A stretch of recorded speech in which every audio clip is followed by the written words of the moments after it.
您现在正在收听的是美国俄亥俄州 Toledo 教会聚会后的分享与见证。今天要和您分享的题目叫世界的真相。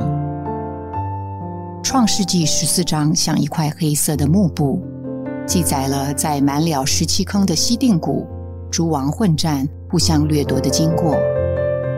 然而在这块幕布上，亚伯兰的异行和他与王的应对却显得尤为耀眼。在亚伯兰的光环之下，14章还有一个容易被人忽略的角色，就是罗德。那么西定谷和17坑到底预表了什么呢？亚伯兰和罗德又是因着什么不同的原因卷入西定谷这场征战呢？西定谷是当时五王会合结盟的地方，在那里他们密谋背叛他们原先服侍的王，摆阵交战。在西定谷附近这个有限的区域里，竟然有9个王，这不就是今天全球局势的写照吗？世界里人人都想做王，却也害怕被孤立，彼此结盟，却又彼此提防。而驱动人或国家结盟或交战的，说到底就是资源和钱财。人为着利益而结盟，出卖的是人性里最基本的忠诚。所以西定谷既是签订贸易协定的地方，也是他们交战厮杀的战场和死亡的坟场。西定谷又称为盐海，盐是当时流通的货币，因此掌握盐的人常常富可敌国。海是神审判之后的结果。其实整个世界就像盐海，在繁荣美好的背后，实则满了死亡。西定谷除了是盐海，还满了17坑。建巴别塔的时候，人就用17当灰泥来粘合砖，就是人用来敌对神、向神独立的工具。索多玛王和俄摩拉王在逃跑的时候，还掉进了17坑，坑里又黑又黏，他们何其狼狈。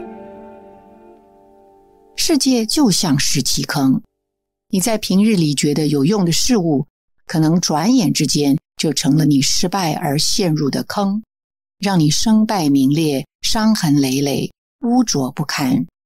自以为占了世界的便宜，殊不知代价是永远洗不掉的污秽和抹不去的世界味道，被永远粘在黑暗的领域里。我们再回头看亚伯兰和罗德是如何卷入这场战争的呢？14章之前，罗德刚与亚伯兰分家，罗德毫不客气地选择了富饶的约旦河平原，但他渐渐挪移帐篷，最后定居在索多玛。当4王5王混战的时候，罗德和他一切的财物都被4王掳去了。听到罗德被掳的消息，亚伯兰毫不迟疑地连夜前去营救。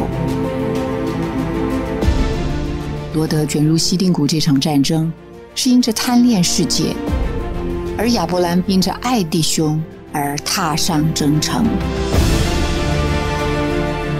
我们是否像罗德一样，贪图索多玛放纵肉体，享受最终之乐的生活，而离开了神的呼召呢？我们是否已经渐渐挪移帐篷，离开了教会生活，而不自知呢？我们为什么还对世界抱有希望呢？为什么还看不透撒旦的美丽谎言呢？岂不知世界是没有生命的西定谷，肮脏污秽纠缠不清的17坑，充斥着谎言、虚假和死亡的盐海。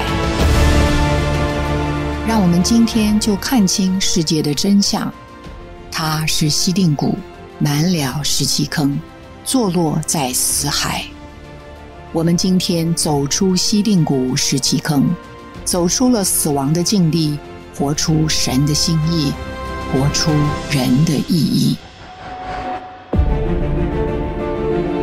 感谢您的收听，希望您能从今天的信息中得到亮光和启示。你的点赞、留言、分享、转发是我们持续制作的动力。我们的网址是 thechurchintoledo.org。期待我们下次空中再会。